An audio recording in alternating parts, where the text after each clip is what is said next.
ہم نے پہلے وضو کے فرض اعتقادی پڑھے تھے پچھلے سبق میں. آج ہم وضو کے فرض عملی جو ہے نا وہ پڑھیں گے اور ان کے ساتھ ان کی تفصیل پڑھیں گے.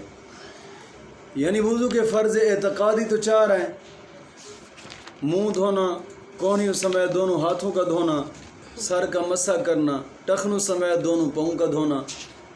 بات سمجھ آ گئی؟ یہ وضو کے فرض اعتقادی ہیں. وضو کے اندر فرض عملی 12 ہیں.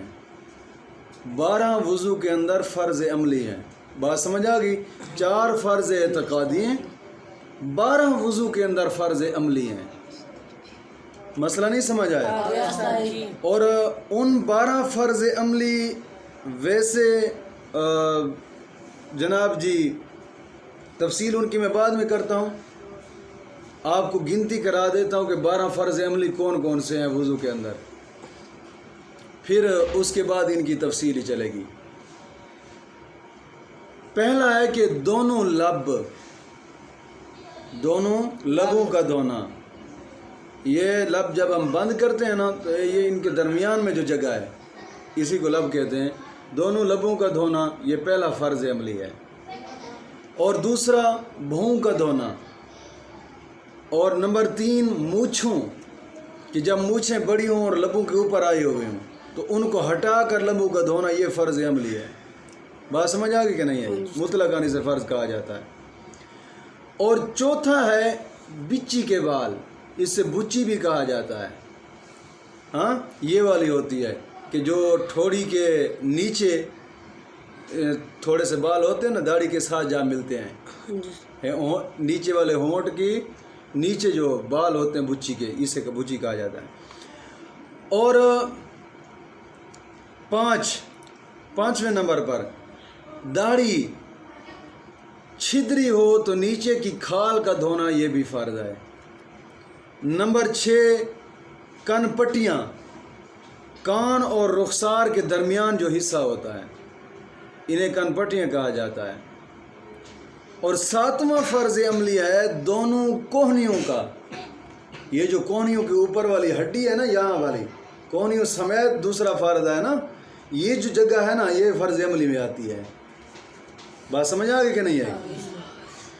اور 8ویں نمبر پر انگوٹھی چھلے جب یہ تنگ ہوں تو ان کا اتار کر دھونا، یہ بھی فرض ہے.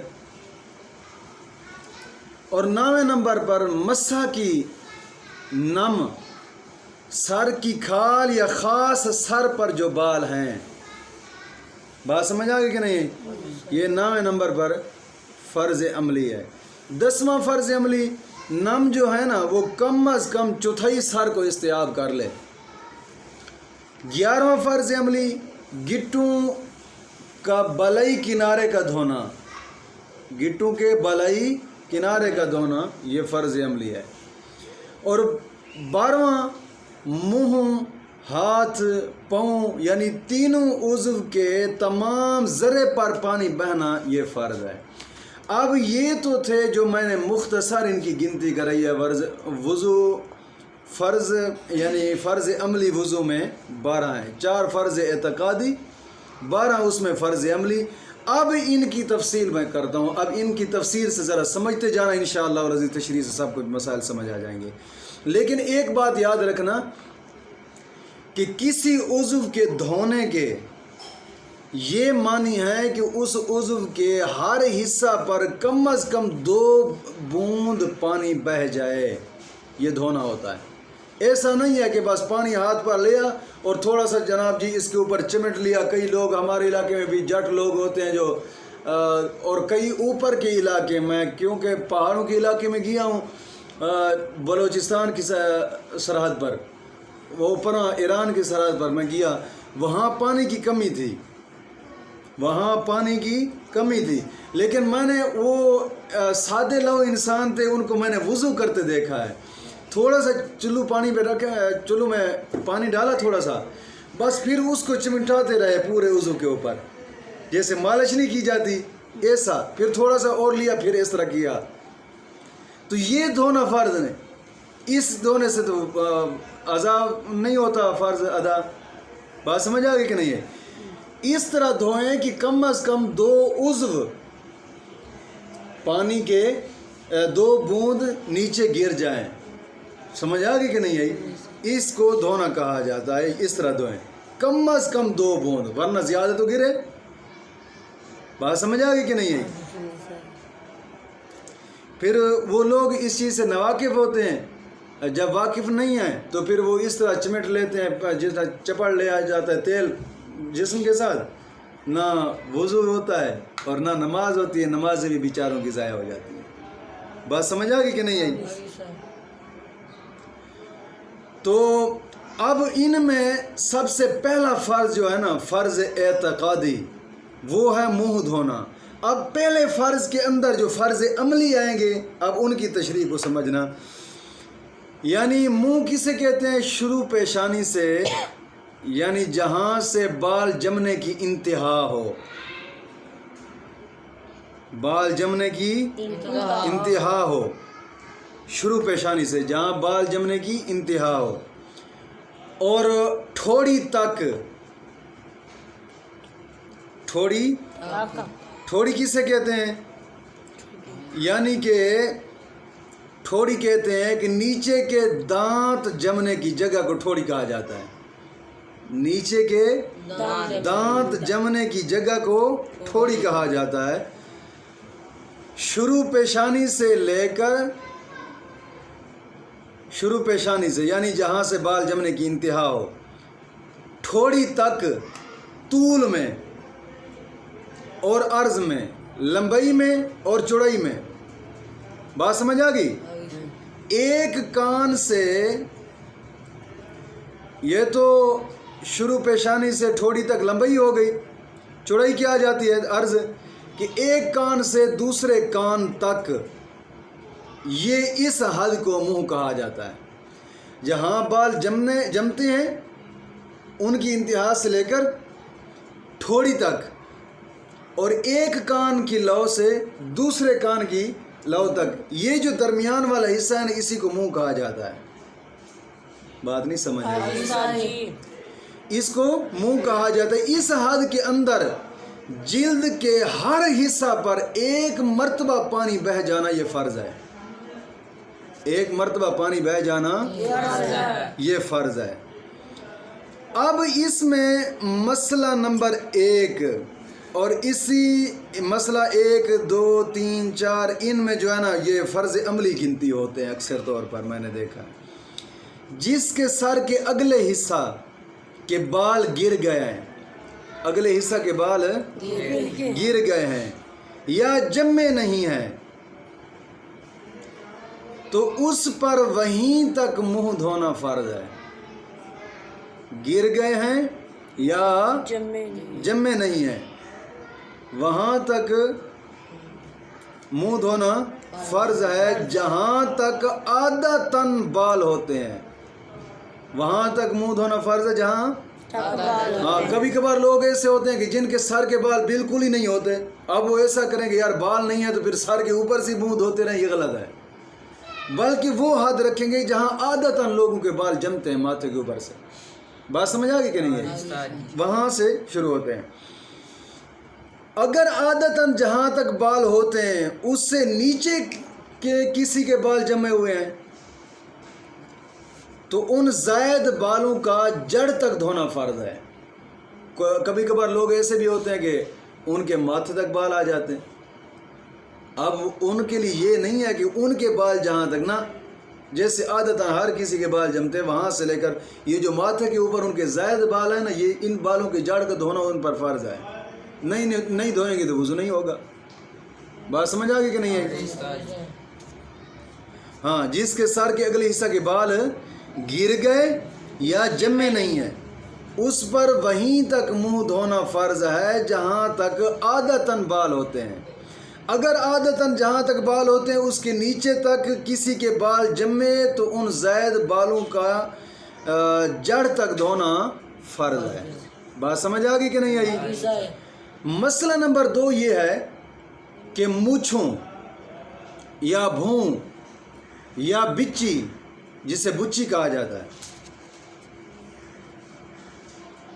وہ چند بال جو نیچے کے ہونٹ اور ٹھوڑی کے بیچ میں ہوتے ہیں اسے بچی کہا جاتا ہے، یہ بال گھنے ہوں، مونچھوں یا بہوں یا بچی کے بال گھنے ہوں کہ گھنے اتنے ہیں کہ کھال بالکل نظر ہی نہیں آتی، چمڑا نظر ہی نہیں آتا، دکھائی بھی نہیں دیتا، تو جلد کا دھونا فرض نہیں ہے، بالوں کا دھونا فرض ہے۔ ہاں اگر ان جگہوں کے بال گھنے نہیں ہیں تو پھر جلد کا دھونا فرض ہے۔ بات سمجھ آ گئی کہ نہیں آئی؟ گھنے نہ ہوں تو جلد کا دھونا فرض ہے، اگر گھنے ہیں تو پھر بالوں کا دھونا فرض ہے، جلد کا دھونا فرض نہیں ہے۔ بات سمجھ آ گئی کہ نہیں آئی؟ اس سبق میں مسئلہ نمبر 3 یہ ہے کہ اگر مونچھیں بڑھ کر لبوں کو چھپا لیں، مونچھیں بڑھ کر لبوں کو چھپا لیں تو اگرچہ مونچھیں گھنی ہوں تو مونچھوں کو ہٹا کر لب کا دھونا فرض ہے۔ بات سمجھ آ گئی کہ نہیں ہے؟ ہاں، یہ بھی وضو کے فرض عملی میں آتا ہے، مونچھوں کو ہٹا کر لب کا دھونا فرض ہے۔ مسئلہ نمبر 4 یہ ہے کہ داڑھی کے بال اگر گھنے نہ ہوں تو جلد کا دھونا فرض ہے، اگر گھنے ہوں تو گلے کی طرف دبانے سے جس قدر چہرے کے دائرے میں آئیں ان کا دھونا فرض ہے، جڑوں کا دھونا فرض نہیں ہے۔ مسئلہ سمجھ آیا کہ نہیں آیا؟ اور جو ہلکے سے نیچے ہوں، جو ہلکے سے نیچے ہوں ان کا دھونا ضروری نہیں ہے، اگر کچھ حصہ میں گھنے ہوں اور کچھ چھدرے ہوں تو جہاں گھنے ہوں وہاں بال اور جہاں چھدرے ہیں تو اس جگہ کا جلد کا دھونا فرض ہے۔ مسئلہ سمجھ آیا کہ نہیں آیا؟ آج کے سبق میں مسئلہ نمبر 5 یہ ہے کہ لبوں کا وہ حصہ جو عادتاً لب بند کرنے کے بعد ظاہر رہتا ہے، جو عادتاً لب بند کرنے کے بعد ظاہر ہوتا ہے اس کا دھونا فرض ہے، جو عادتاً لب بند کرنے کے بعد باہر رہتا ہے اس کا دھونا فرض ہے۔ تو اگر کوئی خوب زور سے لب بند کر لے، بات سمجھ آ گئی، تو اس میں کچھ حصہ چھپ گیا کہ اس پر پانی نہ پہنچا اور اس شخص نے کلی بھی نہیں کی ہے اور اس حصے تک پانی پہنچا بھی نہیں ہے، کلی کرتا تو وہ حصہ دھل جاتا، اب اس نے کلی بھی نہیں کی ہے، وہاں جو حصہ عادتاً منہ بند کرنے میں ظاہر نہیں ہوتا اس کا دھونا فرض نہیں ہے، جو عادتاً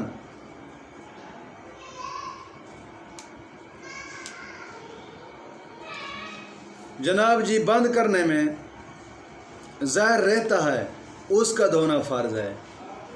بات سمجھ آ گئی کہ نہیں آئی؟ اگر کسی نے زبردستی جناب جی منہ بالکل بند کر لیا، وہ حصہ جو عادتاً پہلے ظاہر ہوتا ہے اب اس نے فل منہ خود بند کیا ہے، وہ حصہ چھپ گیا ہے، اس نے کلی بھی نہیں کیا کہ کلی کرتا تو وہ دھل جاتا، اب اس نے وضو کیا کلی بھی نہیں کی، وہ خوب زور سے ہونٹ بند کر لیے، وہ جو حصہ خشک رہا ہے نا اس کا وضو نہیں ہوا۔ بات سمجھ آ گئی کہ نہیں آئی؟ ہاں۔ مسئلہ نمبر 6 یہ ہے کہ رخسار اور کان کے بیچ میں جو جگہ ہے، رخسار اور کان کے درمیان میں جو جگہ ہے جسے کن پٹی کہتے ہیں، اس کا دھونا فرض ہے، یہ بھی وضو کے فرض عملی میں آتی ہے، اس کا دھونا فرض ہے۔ ہاں، اس حصہ میں جتنی جگہ داڑھی کے گھنے بال ہوں وہاں بالوں کا، اور جہاں بال نہ ہوں یا گھنے نہ ہوں تو جلد کا دھونا فرض ہے۔ مسئلہ سمجھ آیا کہ نہیں آیا؟ مسئلہ نمبر 7 یہ ہے کہ نتھ کا سوراخ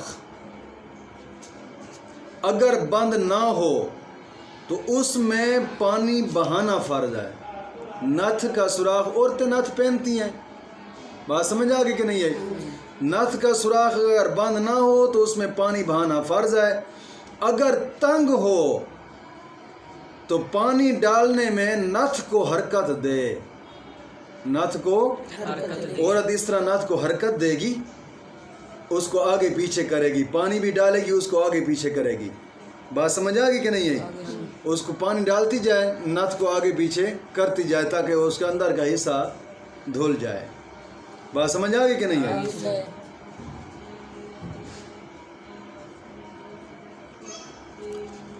اگر اس نے وہ بند بھی نہ تھا، اس نے اندر پانی بھی نہیں ڈالا، یا تنگ تھا تو اس نے نتھ کو حرکت ہی نہیں دی، اس کا وضو ہی نہیں ہوگا۔ یا وضو نہیں ہوگا تو نماز ضائع۔ بات سمجھ آ گئی کہ نہیں ہے؟ ہاں، تنگ نہ ہو تو پانی کا بہانا فرض ہے۔ اگر تنگ ہے تو پھر پانی بھی ڈالے اور پانی ڈالتے وقت اس نتھ کو حرکت دے۔ یہ بات سمجھ آ گئی کہ نہیں آئی؟ ہاں، پانی بھی ڈالتی جائے اور نتھ کو حرکت بھی دیتی جائے۔ منہ کے مسائل میں مسئلہ نمبر 8 یہ ہے کہ آنکھوں کے ڈھیلے اور پپوٹوں کی اندرونی سطح،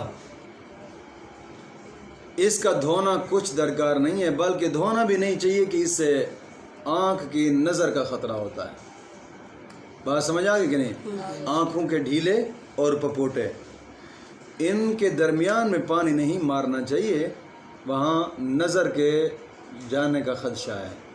سمجھ آ گئی؟ اور اس میں اگر پانی اس نے نہیں مارا تو وضو کوئی مسئلہ نہیں، بندہ وضو ہو جائے گا۔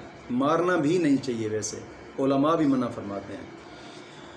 مسئلہ نمبر 9 یہ ہے، وہ منہ کے دھونے میں جو مسائل ہیں کہ منہ دھوتے وقت آنکھیں زور سے میچ لیں۔ منہ دھوتے وقت اس نے آنکھیں زور سے بند کر لیں۔ پلک کے متصل، پلک کے ساتھ ملی ہوئی ایک خفیف یعنی پتلی سی ایک لکیر ہوتی ہے، پلک کے ساتھ یہاں پر ایک لکیر ہوتی ہے۔ بات سمجھ آ گئی کہ نہیں آئی؟ اگر اس نے زور سے آنکھیں بند کر لیں اور وہ خفیف جو تحریر تھی وہ بند ہو گئی، اس پر پانی نہ بہا، وہ عادتاً بند کرنے سے زہر رہتی ہو تو وضو ہو جائے گا، مگر ایسا کرنا نہیں چاہیے۔ زور سے آنکھیں بند نہیں کرنی چاہیے کہ وہ خفیف سی جو تحریر ہوتی ہے نا وہ بالکل بند نہ ہو، ورنہ جگہ خشک رہ جائے گی۔ بات سمجھ آ گئی کہ اگر کچھ زیادہ دھلنے سے رہ گیا، اس خفیف جو تحریر ہے نا اس کے ساتھ ہی اگر کچھ زیادہ دھلنے سے رہ گیا تو وضو ہی نہیں ہوا۔ بعض اوقات لوگ بالکل ہی فل زور نہ بند کر لیندے نے اکھاں نوں، تو کافی ساری خفیف یہ جو خفیف لکیر ہے نا آنکھوں کے اوپر پپٹوں کے ساتھ ہی جو آنکھوں کے پلک کے ساتھ ہی ملی ہوئی ہوتی ہے، وہ خفیف سے لکیر ہی بند ہو گئی اور اس کے ساتھ ساتھ جگہ خالی رہی تو وضو نہیں ہوا۔ بات سمجھ آ گئی کہ نہیں ہے؟ ہاں، اس لیے بزرگ فرماتے ہیں کہ یہ جو خفیف لکیر ہے نا آنکھوں کے اوپر، یہ جو پلکیں، ان پلکوں کے اوپر جو خفیف لکیر ہے اس کے اوپر ہاتھ مار لینا چاہیے وضو کرتے وقت، تاکہ وہ خفیف لکیر بھی خشک نہ رہے، اس کے ساتھ بھی جگہ خشک نہ رہے۔ بات سمجھ آ گئی کہ نہیں آئی؟ مسئلہ نمبر 10 منہ کے دھونے میں جو مسائل ہیں اس میں یہ ہے کہ آنکھ کے کوے، آنکھ کے کوے کسے کہتے ہیں؟ ناک کی طرف آنکھ کا کونا جو ہوتا ہے، ناک کی طرف سے جو آنکھ کا کونا ہوتا ہے یہ والا، بات سمجھ آ گئی؟ یہ ان کو کہا جاتا ہے آنکھ کے کوے، جو ناک کے ساتھ آنکھ کا کونا ملا ہوا ہوتا ہے، ناک کے ساتھ، اس کو کوے کہا جاتا ہے۔ کہ آنکھ کے کوے پر پانی بہانا فرض ہے، آنکھ کے کوے پر پانی بہانا یہ بھی فرض عملی میں آتا ہے، مگر سرما کا جرم، سرما جو ہوتا ہے، کسی نے سرما پہنا اس آنکھ کے کوے میں اندر، اس کا جرم یا پلک میں رہ گیا ہے، آنکھ کے کوے میں رہ گیا ہے سرمے کا جرم، یا پھر پلک میں رہ گیا اور وضو کر لیا ہے، اس کو پتہ نہیں چلا وضو کر لیا اس کو پتہ نہیں چلا، نماز پڑھ لی تو حرج نہیں ہے، نماز ہو گئی ہے، وضو بھی ہو گیا ہے۔ اگر معلوم ہے تو پھر اس سے چھڑا کر پانی بہانا ضروری ہے۔ بات سمجھ آ گئی کہ نہیں آئی؟ مسئلہ نمبر 11 یہ ہے کہ پلک کا ہر بال پورا دھونا فرض ہے۔ پلک کا ہر بال پورا دھونا فرض ہے۔ اگر اس میں کیچڑ وغیرہ کوئی سخت چیز جم گئی ہو تو چھڑانا فرض ہے۔ مسئلہ نہیں سمجھ آیا؟ کبھی کبھار ایسا ہوتا ہے نا، آنکھیں خراب ہوتی ہیں تو خراب ہوتے تو کیچڑ نما جمع ہوتا ہے، اس کا چھڑانا فرض ہے۔ بات سمجھ آ گئی کہ نہیں آئی؟ ہر بال پورا دھونا فرض ہے۔ کیچڑ وغیرہ سخت جمی ہوئی ہے تو اس کو چھڑائے، اس کا چھڑانا فرض ہے۔ اگر نہیں چھڑائے